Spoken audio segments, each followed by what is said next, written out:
Live from the campus of Penn State University, this is PSN News. It's Monday, October 7th. We have all you need to know about a new required program for all Penn State students, as well as an update on the approval of renovation plans for Beaver Stadium. We also have more on presidential campaigns and rallies in Pennsylvania, along with entertainment, sports, weather, and an interview. Stay tuned.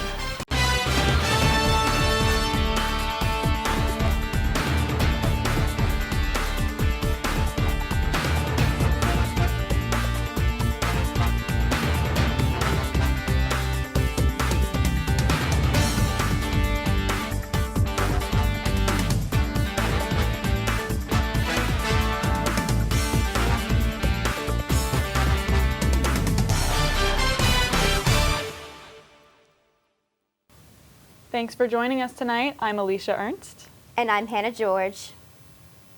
A state college man convicted of a 1980 murder is one step closer to a new trial. Center County President Judge Jonathan Grine has ordered an evidentiary hearing for Subramaniam Vadam, who has served 42 years for the murder of Thomas Kinzer. Vadam's attorneys argue that a newly discovered FBI report shows the bullet that killed Kinzer was too small to have come from the gun Vadam owned.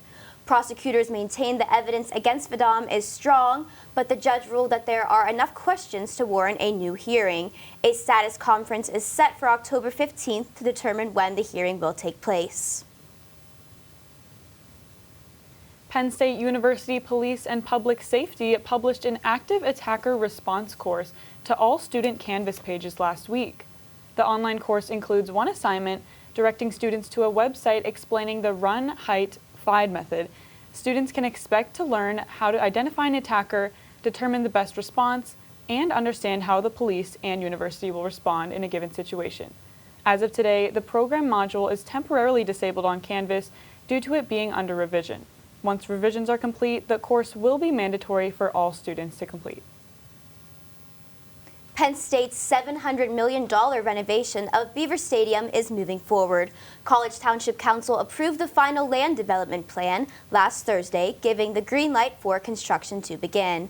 The project will focus on upgrading the stadium's west side, including new suites, club seating, and a modernized press box. A new 21,000 square foot welcome center is also planned. Construction starts in January, and the entire renovation is set to be completed before the 2027 football season.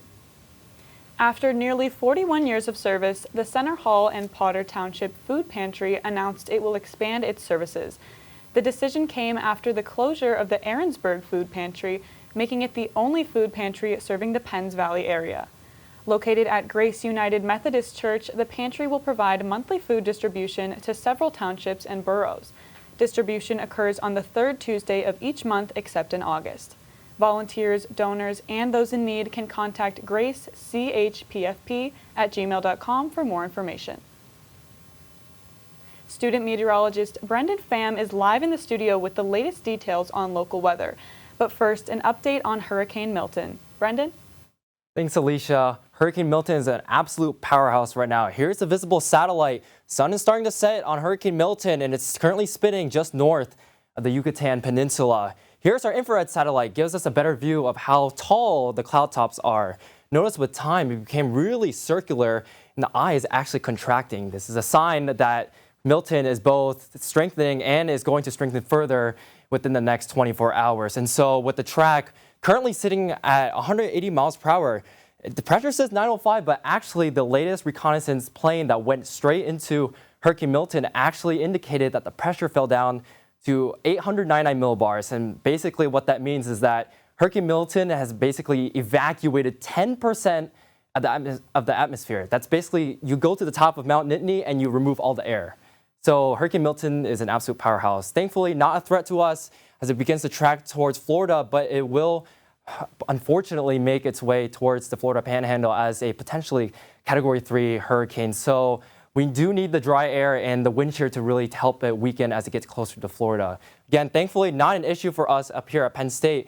Here, the Arboretum sunset has started to fade with temperatures in the mid-50s so far. Here's the infrared satellite. You notice the clouds that we had earlier. It was quite overcast throughout much of the day, and that's because of the disturbance that was overhead of us. Clouds will begin to make its way further south and east and eventually clear out for the region through tonight. Current temperatures throughout much of the area sitting in the 50s here, 57 in State College, 59 Erie, but in Philadelphia, it's actually warm.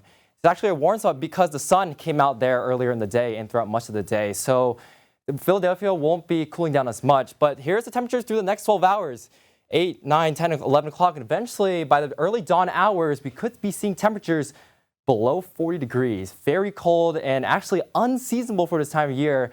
That's because of what we call radiational cooling, which is going to allow for our temperatures to drop down quite a bit for the next few days. And so with their temperatures dropping down to the 30s, we're not going to see a ton of clear skies through the next few days. In fact, the next disturbance will be moving through tomorrow and into Wednesday. But first, tonight, again, low temperatures around 39, winds calm, mostly clear night. Those two things will allow for what we call radiational cooling, allows the ground to cool very efficiently, and what we get are low temperatures that really drop off drastically. And so with this, we see high pressure beginning to move into the region. Cold fronts beginning to exit, so that's out of the way. But again, the disturbance out in Canada still producing some clouds for tomorrow and into Wednesday. So it's not going to be completely sunny till we get to Thursday and the high begins to move overhead. Now here's our 7-day temperature forecast.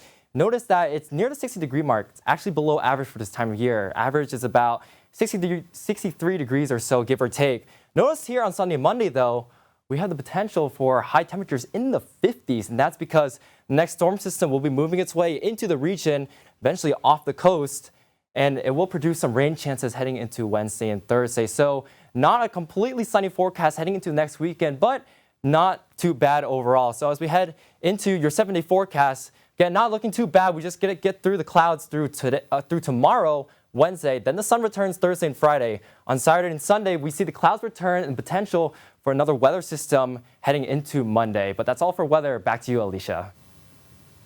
Thanks, Brendan. Now stick around because after the break, Jamie DiBolonia will have the latest in sports.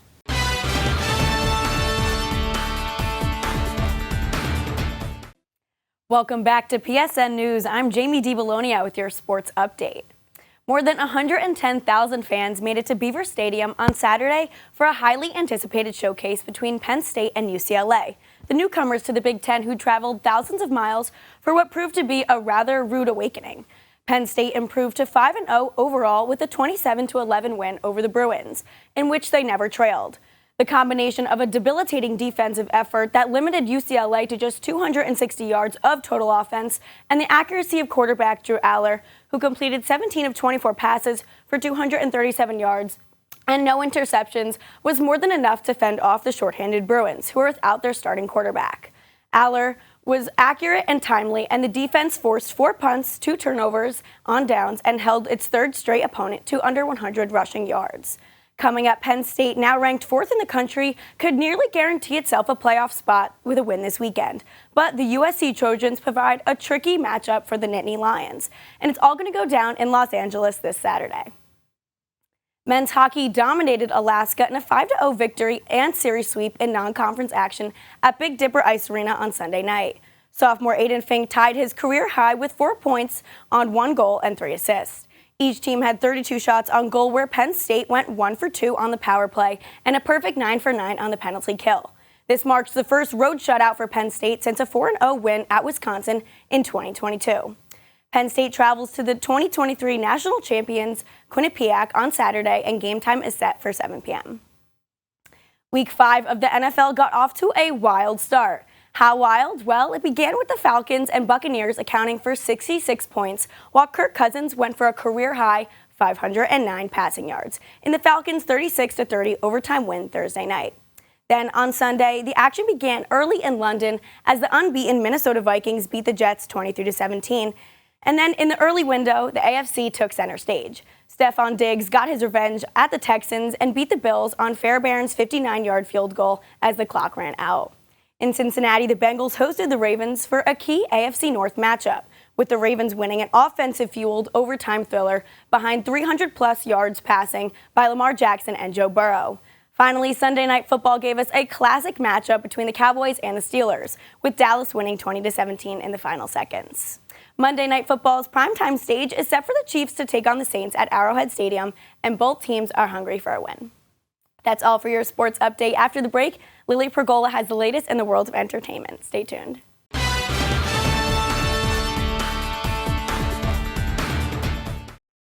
Welcome back to PSN News. I'm Lily Pergola with your entertainment update. Get excited, Penn State. The hit group Circus Soleil is returning back to the Bryce Jordan Center. This will be the first time in over a decade that the circus returns to Happy Valley. The group will be performing OVO, filled with acrobatics and highlighting unique personalities of insect species. The Bryce Jordan Center announced the performance will be held March 27th through the 30th of 2025. Tickets are on sale through the Ticketmaster website. Penn State is ready to celebrate the 2024 Indigenous Peoples Day. The Indigenous Peoples Student Association has partnered with the Office of Educational Equity, Student Affairs, and the Office of Provost to hold events for a special holiday. Events range from movies, food, and songwriting. Events will start on Sunday, October 13th, and will run through Wednesday, October 16th. For more information, look on the Penn State Student Affairs website or the Hub Robertson Center website. There are lots of important events here at Penn State that raise awareness. Kara Howard is live in studio now with more details on how the event held by the Gender Equity Center. Kara? Thanks, Lily. Last week, I had the chance to attend a special seminar hosted by the Gender Equity Center in the Hub. Let's take a look.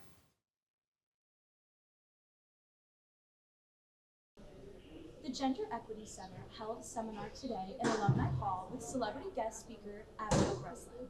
Let's go in and take a look and see what conversations they had in order to raise awareness about domestic violence. October marks the start of Domestic Violence Awareness Month. Two student representatives from Greeks Care and It's On Us led the panel with Breslin to discuss the importance of identifying abuse and how to help victims with outreach and recovery. Resources for help can be found through the Gender Equity Center as well as CAPS. Breslin also shared her own personal experiences with domestic violence and abuse. She offered advice and support for anyone experiencing similar situations. The panel then ended with a quick audience Q&A and a meet and greet to allow students to connect with Breslin one-on-one. I've been here for about 2.5 years, and this is probably the biggest celebrity that we've ever brought, so it was really exciting for us to see all of our work really culminate in such a successful evening with an amazing speaker, an amazing attendance, and a lot of people just really engaging with not only the speaker but the content as well. The Gender Equity Center is continuing to hold additional events all month long for ongoing support. Information about these can be found on their website. I'm Kara Howard, signing off for PSN News. The Gender Equity Center's next event will be karaoke tomorrow back at the Hub. In addition to singing, discussions will be held surrounding potentially harmful messages in certain songs in order to help promote mindful listening on campus. Back to you, Lily. Thanks, Kara. In national news, pop star Olivia Rodrigo has announced the Guts World Tour will be coming to Netflix. Fans will be able to rock out in the comfort of their own home while singing along to her set list from the show. Similar to Taylor Swift, Beyonce, and Shawn Mendes, Rodrigo becomes one of many that will have aired their concerts on Netflix. Netflix says the show will premiere on October 29th for the Livy's fandom to watch. That's all for your entertainment update. Coming up next, interview anchor Lauren Reel, who is speaking to Emily Beauregard, the president of Dash. Stay tuned.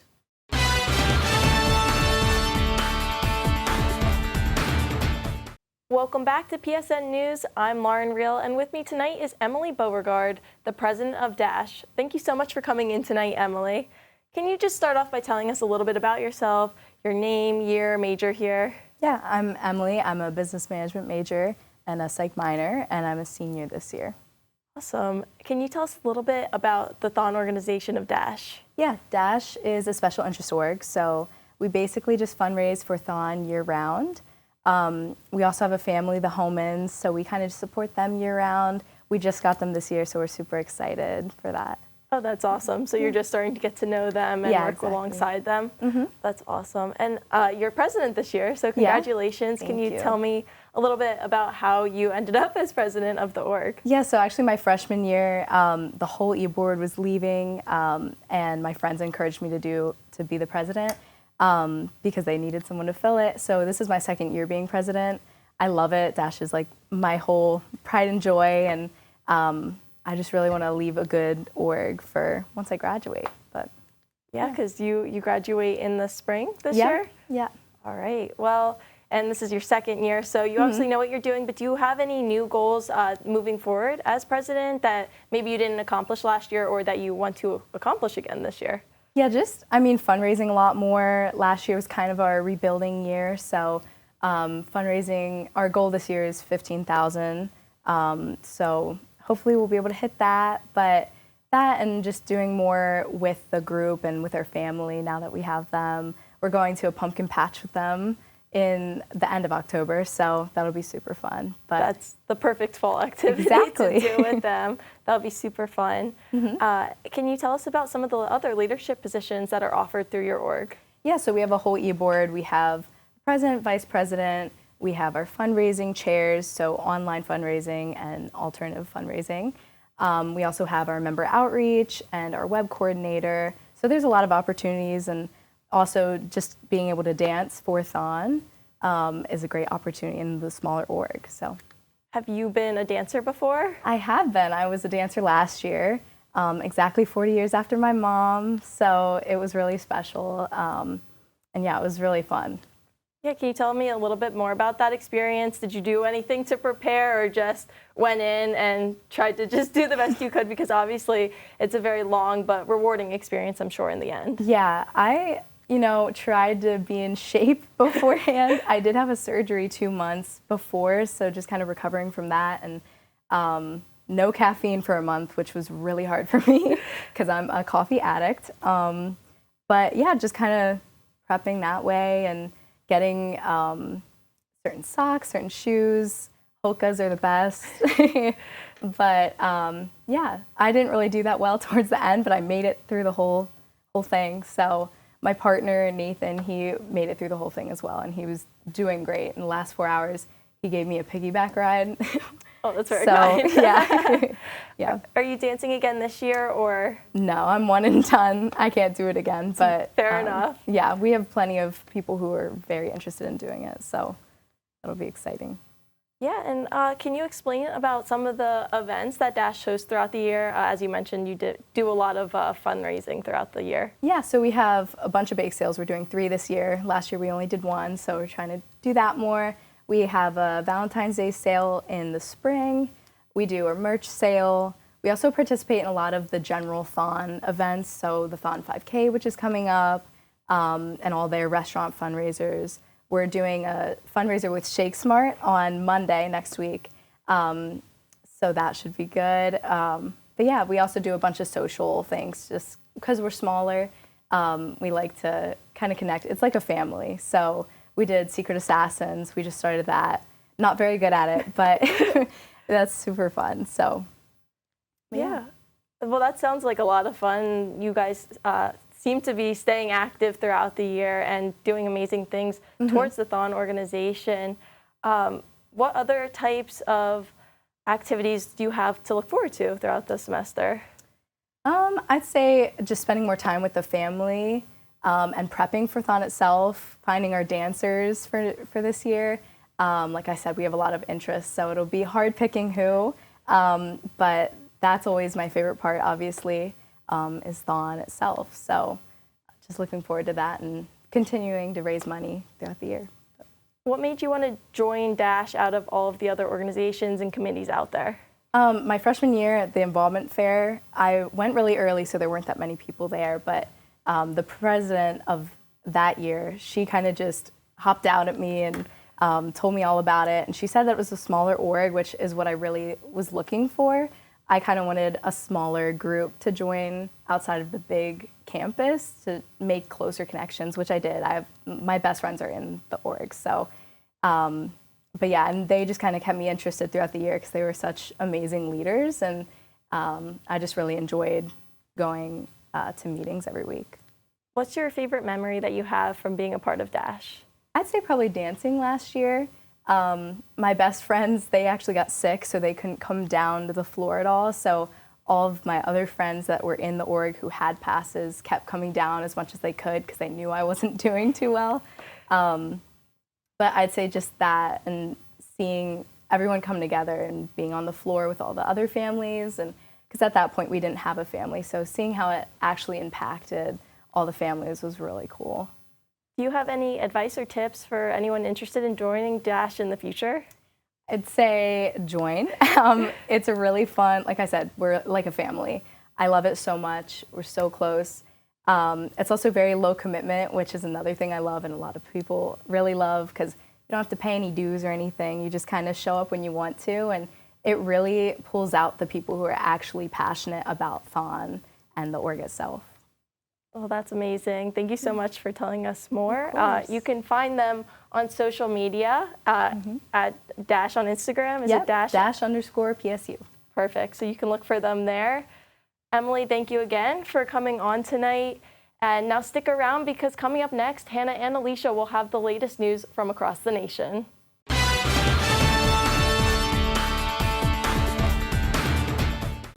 Former President Donald Trump returned to Butler, Pennsylvania on Saturday for a rally at the site where he survived an assassination attempt in July. Billionaire Elon Musk made a notable appearance speaking at a Trump rally for the first time. Musk, who endorsed Trump after the July attack, called the election a, quote, must win. Trump's running mate Senator J.D. Vance and other key figures attended the rally, where security was visibly tighter following the assassination attempt. Former President Barack Obama is set to campaign this week in support of Vice President Kamala Harris in key swing states, starting this Thursday in Pittsburgh. The Harris campaign announced that Obama will travel around the country in the final weeks before the election to boost her bid for the White House. This comes after Obama headlined his first solo fundraiser for Harris in Los Angeles, bringing in more than $4 million for her last campaign. Los Angeles prosecutors are reviewing new evidence that could lead to a resentencing in the 1996 conviction of Eric and Lyle Menendez. The brothers were sentenced to life in prison without parole for the murders of their parents and their Beverly Hills mansion more than 35 years ago. The new evidence includes a letter written by Eric Menendez, which his attorneys claim supports allegations that the brothers were sexually abused by their father. Prosecutors will now determine whether the brothers should have been charged with manslaughter rather than murder. Los Angeles District Attorney George Gascon said the review is ongoing and no decision has been made yet. The U.S. Supreme Court is set to hear the case of Ruben Gutierrez, a Texas man on death row who argues that DNA testing could prove he didn't kill an 85-year-old woman during a 1998 robbery. Gutierrez was convicted for the stabbing of Escolástica Harrison in Brownsville, Texas. He has long requested DNA tests on evidence such as nail scrapings and blood samples. His attorneys claim there's no physical evidence linking him to the murder, while prosecutors argue his conviction rests on other evidence, including a confession. The court previously stayed his execution 20 minutes before it was to occur. That concludes our show tonight at PSN News. Be sure to check us out on Twitter and Facebook at PSN News, on Instagram at Penn State Network News, and to subscribe to our YouTube channel at youtube.com/PSN News. Have a good night. Stay safe.